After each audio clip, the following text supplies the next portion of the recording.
It had been a tough week for Davey, a young Canadian businessman. He'd been having troubles all week. First, his car broke down. Then, his girlfriend dumped him, and his boss got mad because he could not keep up his focus at work. Finally, he almost missed his business flight to China.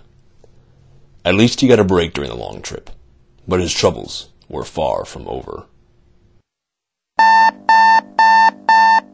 Passengers, this is your captain speaking. Our engines have failed. We're going to attempt an emergency landing on an island just ahead of us. Please find your seats and fasten your seat belts. Thank you. Great. Oh, no! Wish I never came. We're gonna die! I told you planes weren't safe. Whoa!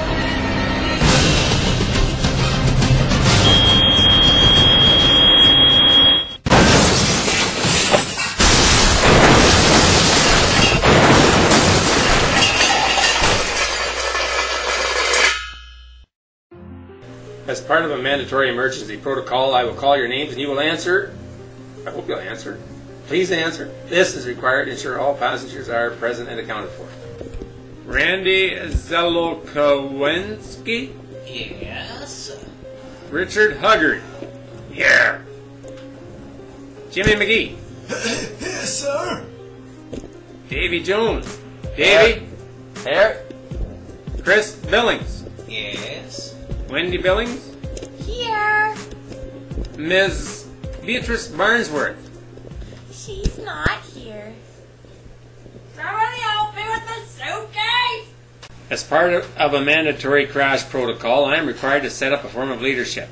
Unfortunately, we cannot know how long it will be until we're rescued because somebody had to drop the radio in the water when we got off the plane. I already said I was sorry, and besides, it was an accident. So getting back to your present idea, just what do you mean by leadership? Yeah. I was thinking we could just vote on issues as they come up. You mean like a democracy? Yes. Nothing like that at all. Just leave the decisions up to me. What? No! I think we'll just stick with the captain's idea. Come on now. And that is what they did. But anyway, things carried on as well as you might expect. Whenever an important issue arose, they held a meeting and voted. But eventually they quit their democratic meetings. I am far too busy to be bothered by the things that bother old Mr. Huggard. You know, I'll be hunting in the mountains for the next little while. This doesn't really concern me or my family anyways. Well, you see now, this is so really beyond me, I don't even... I'll just leave the decisions up to you. Up to who? Somebody had to decide about the long-term plan. Just who was making the decisions? Alright, fellows. Today we're going to be on the lookout tower to watch for the approaching ships. Does anyone else have anything to say? Yes. My diving expedition has been a success, and I've found the radio. Unfortunately, I haven't gotten it working yet. If that's all then, let's start building this tower. Hop to it. At first, the decision seemed good, and the rest of the people thought that what was happening was just what they wanted. But eventually, the truth became obvious. You know what? The wires of that radio work splendidly as fish hooks. All in favor of providing food for ourselves using the fish hooks. Say aye. Ah, it looks like it's unanimous.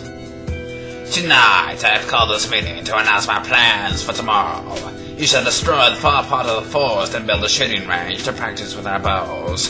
I know most of the deer habitat will be lost, but that's inevitable. And so, their precious democratic state flopped. But why? Because they did not vote. It did not have to end like this, end like this, end like this, end like this, end like this. It doesn't have to end like this. You know what? We need to vote. But, I thought we decided on this yesterday. All in favor of not burning the forest, say aye. Vote. Democracy matters.